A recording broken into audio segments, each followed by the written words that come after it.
Breaking news overnight, a passenger plane crashing, hundreds on board. The Air India flight was bound for London but crashed shortly after takeoff. Our chief international correspondent, James Longman, has the very latest developments, including what Boeing is saying at this hour. Good morning, James.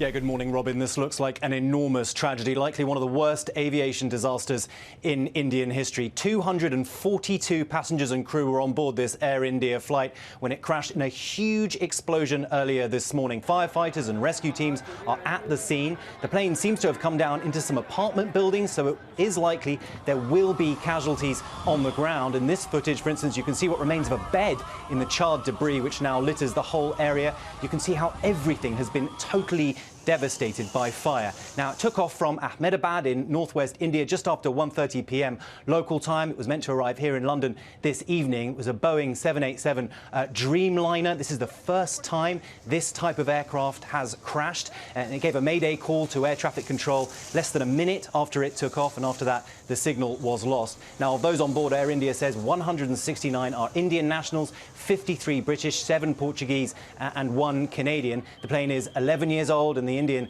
Civil Aviation Authority has been quick to point out that the pilot had over 8,000 hours of flying experience, but it is, of course, much too early to know the cause of this crash. Boeing has said simply they are aware of reports and they're working to gather more information, but this just looks devastating. George. Just horrific. Okay, James, thanks.